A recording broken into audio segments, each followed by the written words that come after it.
Hey, good morning. Happy Monday Motivation. KW, Sally Hayes here for your weekly dose of the Millionaire Real Estate Agent book this week. And we're really getting close to the end. And I appreciate you guys joining me live for our little book club experience. And we're still talking about the 16 challenges that someone would have when they are going from earn a million to net a million, and some of those topics. And we're close to the end of those 16 challenges. Good morning, Adrian. And we are going to start on page 237 with hiring capacity talent versus cul-de-sac talent. And we're still talking about the leverage part of netting a million. And we learned that there's some pieces there that we should go through. So let's dive in on page 237. And it says that talent is not just talent. And one of the contributors to the book says the biggest mistakes that we make are to hire too quickly and to take too long to fire people. You really can't change people. And I found that interesting. We have something called a Keller personality assessment, or KPA. You may hear us talk about that. And it is a tool that a lot of agents use as they're growing a team or group. And I love them individually because it helps you look into what you naturally do. It's a combination of personality and some other critical thinking and how you show up. And that helps you learn about you and how you're going to get in your own way, basically. And teams and groups will use that tool a lot of times to make sure they're putting the right person on the seat of the bus, because as you know, I talk to hundreds of people and getting into the process of going to real estate school and getting in a business. And they always ask me about being on teams or being in a team or a group because they're hearing it at school. They want to have the experience of community. They believe that training will be right there on demand, and that they are going to be able to get leads. So it doesn't necessarily mean that that person is going to rock that role. We're going to talk about rock and roll in a minute.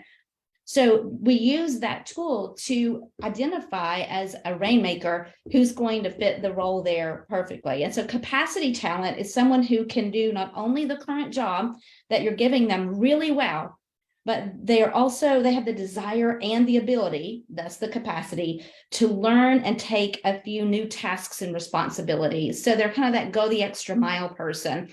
I know you gave me this, I'm doing it, you hired me for this, and I see other areas that I can help plug in.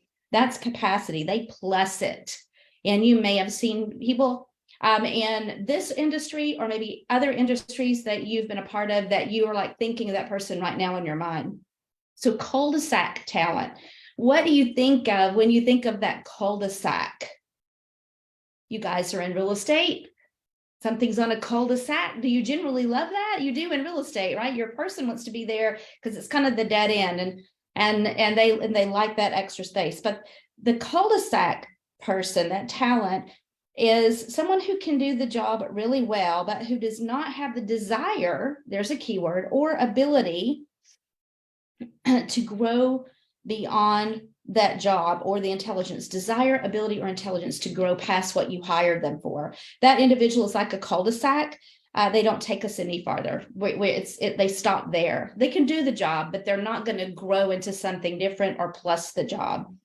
So current tasks and functions of the job are the bullet point, and future tasks and functions of the job might be the perimeter if you're looking at a bullseye, which they show you as one of the diagrams here. So think about this in your 20-lane highway. I've always heard in some of the thing, I think I've got Jessica join. I'm sorry, Jessica, I didn't pay attention. I had you in the waiting room. We don't put baby in a quarter, jump on in.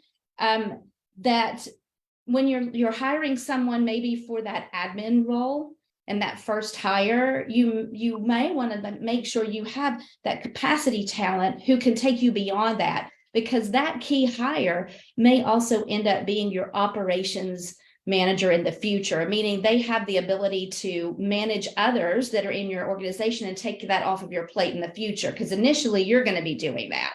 So if that person is capacity, then they're going to be able to future fit the job role as it grows, and you may have a future fit role list that you would like for them to increase to in the future, versus cul-de-sac that's just going to be doing that admin job for you, and that may fit you for that point in time. So cul-de-sac doesn't really take us anywhere. Capacity pluses us. So on page 238, it says the higher level consists not only of the current job task and functions, but also tasks and functions that will exist in the future as the business grows. So I'm going to stop right there because we continue to talk about cul-de-sac and capacity on page 239 and see if you guys have any comments on that, or maybe something on the next page before I get to it. I'm going to have a sip of my coffee. No? Okay. Well, it's okay. I know we've got those watching Facebook Live. I love when you make comments there. I do go back and look at them. So I appreciate you hanging out with me live and going through the book with us. If I had thought at the beginning, I could have made certificates, right? But you know what? We just go. It's okay. You know who you are when you've gone through this whole book. Give yourself a star, right? But then you get to the end. So when in capacity, you will think that they are going to plus or improve, but they may even replace you on some of the things that you're doing. That's the hire that you want to pull in to the business. And support talent will more than likely just take the doing part. So if you are getting someone who's filling the role and they're plussing it, they may take your place in the future. But someone that's not that capacity talent is just going to do what you ask. They're not going to go extra. They can only do checklist tasks. Does that make sense? They're going to take the checklist, done. I mean, kind of sounds like what happens at my household when my kids were little, right? I did what you said, check, check, check, but they didn't go the extra. So that's what that looks like. The capacity talent says, I did what you said to do, plus what seemed to be needed. And then I heard what you asked and saw what you were doing, like they were paying attention.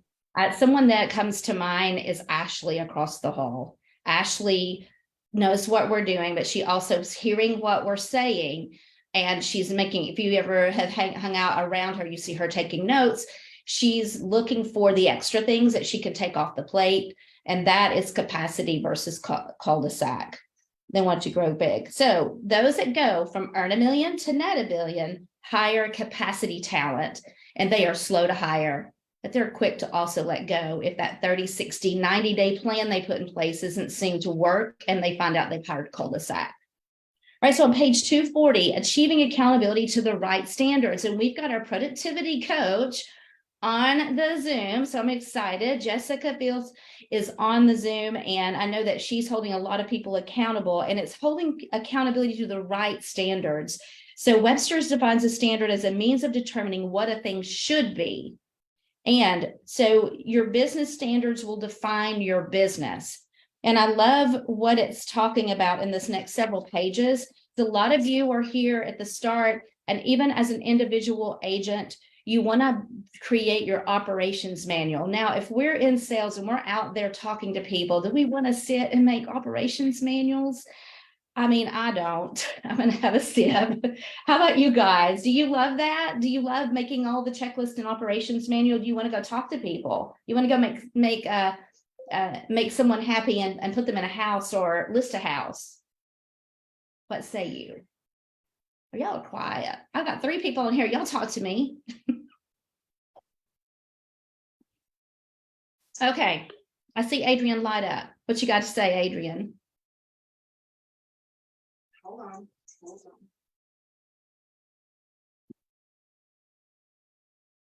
I would rather, ask me the question again. I'm sorry. That is okay. It is Monday, right? And do you love making, you might say yes to this, but you love making checklists and all the things and pulling that together, or would you rather go out and talk to people and make sales and get listings? I'd rather talk to people and get listings. Yeah, it's what you're doing, and it's the thing that'll make you the most money. So initially, you do have to think about, though, your standards of your business. So when you get yours, because individual agents are great at working with customers and clients, right? They know what they want. They deliver amazing service. That's why they get the business. And what happens in the disconnect is that once they have someone that's a hire, they may not spend as much time really honing into the importance of the standards that they've set and why people love doing the business with them. It's because they love the standards. It's not because they love them. They love what they deliver, right? So they got to figure out a way to make sure that that translates to everybody in their world and everybody's on the same page. So it's customers get your standards of what they expect and they receive, and you deliver that. So getting started, it's like making a roadmap for every single thing that you do and say. And that is like, whoo, that's a lot, right? The good news is, you guys, that in this book, it gives you the how to do that, how to make your operations manual for your business and everything that you do every day. And the good news is you're going to get it started. But when you hire capacity talent, and they start working with you, they're going to plus it, right? They're going to see and do, and they're going to take that and they're going to start fleshing it out with you. And you're going to be able to build it together. That's what capacity will do for you, right? So it talks about what customers want. Quality service is not defined. If it's not defined and documented and it's not consistently duplicated, it's just a hollow slogan. I circled that in there, and it becomes a promise you can't make. So standards and repeating them will help you. Individual agents deliver standards, but quality suffers when someone else has to do the work to deliver that same standard. So agents will a lot of times get started with their first hire, and they'll spend a little bit of time with them. And that's really hard, because I hear agents talk about that all the time. You have to take a few steps back to set that up well on the front end before you go. And we just want to go, and we want people to run with us. Jump on the train that's running down the track. I slowed down a little bit, but now you need to jump on and we're going, and you just got to figure it out. That's a way that works, right? That's not going to serve you well in that 20-lane highway that you're building. And it's like, hey, ask me if you run into trouble. Here it is, 1, 2, 3, 4, 5. Let me know if you need help. And we do, I guess because we love going out and talk, we move fast. We want to move fast, and we've got to be slow down for the process. So the systems documentation model of the Millionaire Real Estate Agent is here for you. And it says that start the documentation part of this and this models and systems early. So you can do it today, right now. You can start this process. And to begin it when you make your first hire is imperative.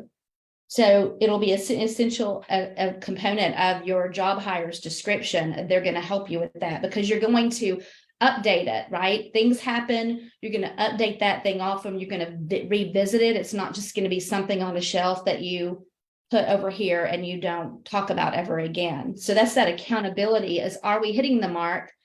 Are we doing the things? It takes time that could be spent listing and buying homes, right? It's important to do that. It's patience, persistence, and organization. And that'll help do that. So take a peek on page 244. It tells you step by step what to do. It's very simple. It's like, right? But you got to stop and do it. So it's like the bold law. If it's not in your calendar, it doesn't exist, right? So I know what I do: answer phones, show homes, create ads, CMAs. It's like a brain dump initially. Every single thing you do, you're going to brain dump it on one sheet of paper. And then you're going to break down 6 categories of things you do. And there's our communication. That was number 1. And we learn in a minute that that's super important. Buyers, sellers, contracts, and marketing. And then you're going to take the category, communication was number 1. And then you're going to go over here to your brain dump, and you're going to put all the things that you listed that touch communication under the communication bucket. And then you're going to be able to write down initially every single thing. Like one of the things that says, we answer the phone. We don't let it ring more than 3 times. That's our standard. That doesn't ever happen. Somebody's got to pick up the phone and answer it if it rings, before it rings 3 times. Have you thought about that piece? I mean, that's really chunking it down to what you want your customers to experience and who you are as a business. So if you've never checked this out, I think this is amazing. Please look at this, because it'll help you define your business, and you'll be able to start doing that. And you're going to look at it often and change it as needed and create it. So on page 245, accountability, that part is, like I said, don't put something on the shelf. Get with the people that are on your team and talk to them often. Set weekly appointments with individuals who report to you. Work from a specific job description, what you've told them is their role, and work from a very specific goal worksheet. What are we going to accomplish? And there's a consultative interview in this book from Earn a Million on figure 26 that you'll be able to check that out to go back to how to hold someone accountable on your team. And you're going to hold actions accountable, but you're not going to talk personality. It's not personality accountable, it's action accountable. So because that's definitive and objective, and holding people accountable for being a certain way is not what you want to do. So the checklist will help you combat that and create big habits. So creating teamwork with rock and roll. Now, rock and roll does not mean rock and roll, R-O-L-L. It means R-O-L-E. What's your role? And rock is what's a big rock. What's your big rock today? We talk about the big rock as being the 20% of your business. And every role has a top 20% of things that they need to accomplish every day to make that a team that's working together for the same goal. So you're going to talk about clearly what your key goals of your business are. And there are the big rocks of the business. And it says the example is our main business goal might be to reach $80 million in closed production. That's the team's rock, right? And then each team member understands exactly what their role is or their job description to achieve that. They're part of that business goal. So example is you have a buyer specialist and their goal is 10 million in production toward that goal. And that is their role, R-O-L-E. So when you balance the accountability part as the big rock of the business and each person's part of that, it becomes just the truth in the numbers. In getting along with everybody. Now, culture is important in a group dynamic, right? But getting along doesn't mean you're productive. Just because you like each other and you have similar interests, that doesn't make a productive team. So it's going to really be around what's the goal, what's your goal, and it's going to be directed to that. So it says, if you have a group of people working together, they're not really a team unless that they are going toward the same goal and they all contribute to it. And it's not an individualized thing. And you'll see at the bottom of page 247, if you are out there and you're running a team or a group, then maybe you can filter through and see, are we running as a true team? Are we really cohesive? Do I have weekly accountability? Does everyone know their role? Are we holding each other accountable to what the goal is? And are we running really as a team working toward the same thing? So this piece right here isn't easy for someone that's getting in the business and running a group of people, and rock and roll helps them be a team together versus just a group of people who hang out and are getting along, right? And what they should do. So combining quality service and quantity service is number 13. And a lot of times we hear that quality is in the quantity, right? And that's just really around numbers of things. And you can have quantity service and quality service with a team of people working together if they all understand the services and the standards and the systems are in place. When the systems work and everyone's working the system, then quality service shows up in the quantity of working with a lot of people. And top agents doing high volumes and servicing large numbers of clients provide another perspective on that. And so it says to be a minimalist in your great communication, but do it very timely. So there's a little bit of a dynamic of always communicating and doing it timely, where you're not having to communicate way too much. That there's a sweet spot, so to speak, of making sure that you communicate with all of your clients at just the right time, where they're not getting inundated or no communication at all. So it is really systematized is how this works. So how much time does that take? It takes a little bit of time on the front end, and that's that operations manual. Especially, I love how they put the number one thing was communication.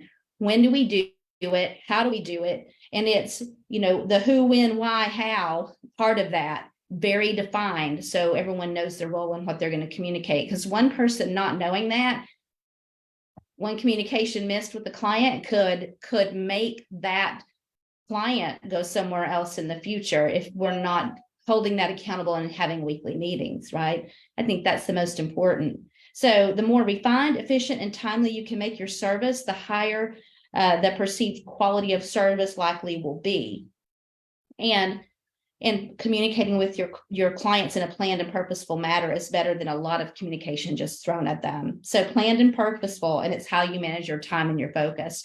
What do you guys do? Have you thought, since I've been talking about this and talking about the operations manual and the brain dump and the categories, and then just really thinking immediately about every single thing, to the point of when you go on a listing presentation, how do you go to the door? When do you arrive? Where do you go? What do you say? How do you end it? Specifically, everything you do, everything you say. Have you thought about it like that? I was just curious.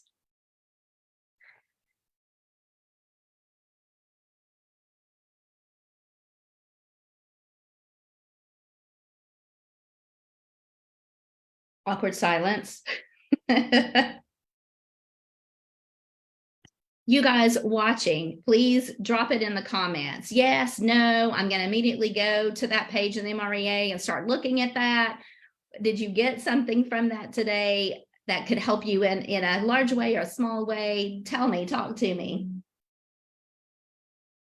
It was my favorite. I love that page. I love the idea of that documentation.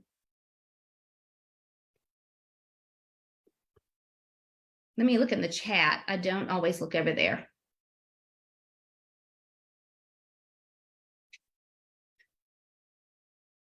Thank you, Adrian, for commenting. Yes. So I can tell you, when I worked on a team, we had our listing presentation written out verbatim, word for word, because there were 1, 2, 3, 4, 5. Well, there were more than 5. There were about 7 of us that did the same presentation to for sale by owners consistently. And we all said the same thing. We even had it down to the physiology of that, how we used our body language.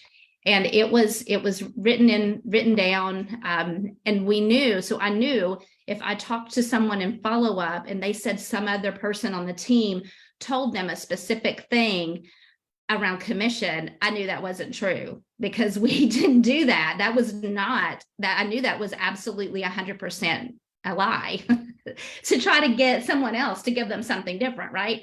Because we had such a refined system of everything that we did around what we did, we knew that somebody else did not do that, because we had weekly meetings. Everyone was on the same page. We all knew we said the same thing. We were required to learn that. And that's how that worked. So it really made a difference when it came down to it. We knew what everyone else was doing, and we were doing it the same way. And that's like this operations manual, when it comes to answering the phone for your group or your team and how you do that. The small things matter, and the consistency with which everyone does it. So you guys, it is 9 o'clock and we are getting close to the end, and we're going to round out next week. We're going to talk about money. Yay. And we're going to talk about you, me, us, who we need to be. And then we'll be talking about staying focused on the 20%. You guys love all these things, right? So we're getting close to the end of the book, and I will see you next Monday. And when we finish the MREA, we're going to do the one thing. I'm excited about that. So I'll see you this week, and keep your fingers crossed. I'm supposed to close on my house this week. Woo, woo. I'm excited about that. See you soon.